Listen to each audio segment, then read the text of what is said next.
Hello, and let's talk a little bit about how Tempo influences the way that you're logging and then later on managing your log works. This video exists because some of my customers bump into the exact problem that I'm going to describe over here, and they can't find a solution for it easily. So I'm making it easy for you.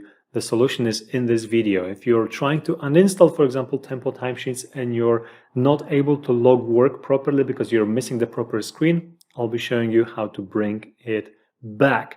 And also I have to mention that this video is part of our effort to deliver high quality training and learning materials for the Atlassian ecosystem. We do provide professional services in this area. We have the Tempo Timesheets training available in our offer, both live training and the video training as well.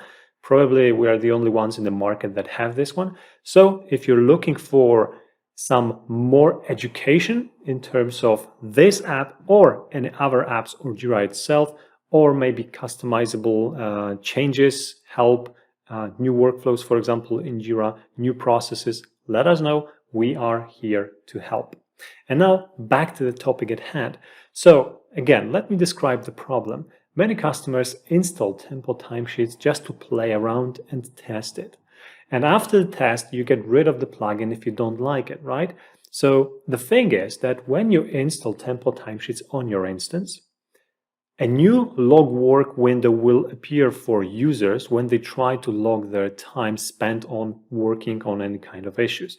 And that's because Tempo brings in its own logging window, so to say, or logging time UI. But unfortunately, and bear in mind that I'm talking about Jira Cloud all the time, unfortunately, when you uninstall the plugin or disable it, it doesn't bring back the default Jira Worklog window. And this is where the problem lies.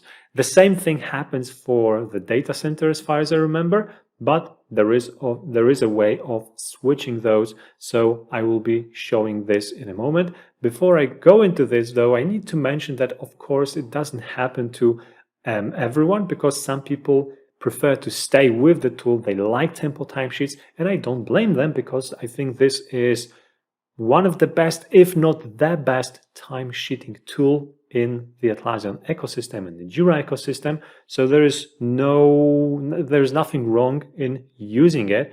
And for those of you that like the tool and you don't have the problem I'm describing, I'm actually going to tell you one more additional thing connected with the log work and the additional fields that you get over there, because this is essentially the biggest benefit of Tempo bringing in its own log work screen. You can put more fields on that screen. Okay, so let's tackle one thing at a time. So first of all, let's take a look at the configuration. I'll just go to the Jira settings, to issues. So you have to, of course, be the Jira admin to be able to do that. And then you go to time tracking.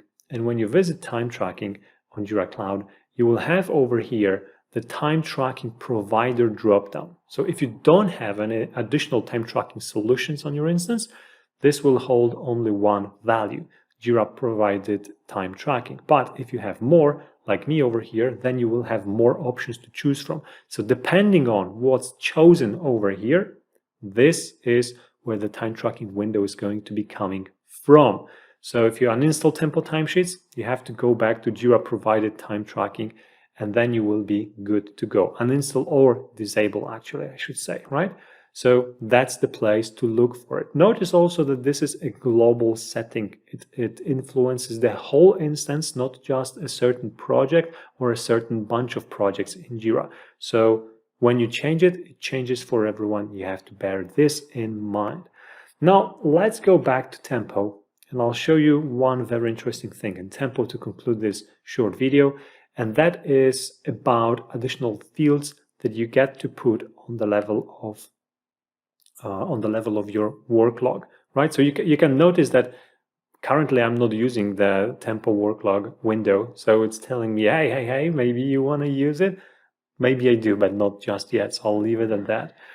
Where I want to take you to is custom fields.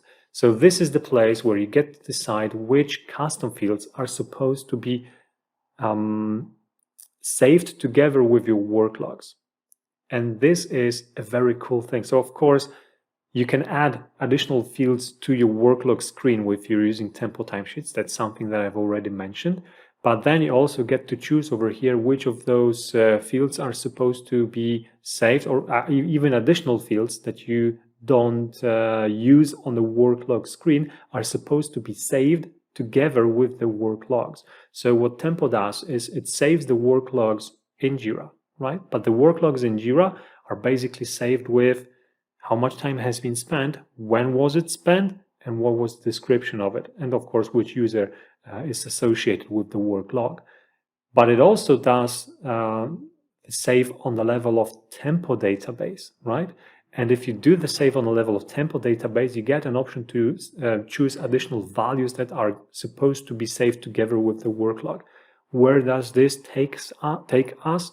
Well, it takes us to the reports, because in the reports you then will be able to pick your additional items that you have saved on the level of your work logs as elements here in the report, so that they can be displayed and you can compare the values, for example, between different work logs, aggregate those values. So a very useful thing to have if you are about crunching the data and getting the most out of the work logs. So I guess it's mostly for quite advanced cases. But one way or another, Worklog with Tempo is absolutely very useful and brings back a lot of benefits that the standard Jira time tracking functionality doesn't provide. So I guess this is why people are paying so much for this app, to have access to those functionalities and capabilities. No one blames them. If this has been useful, consider giving the like to this video, consider subscribing to the channel, and hopefully I'll be seeing you in one of the next videos.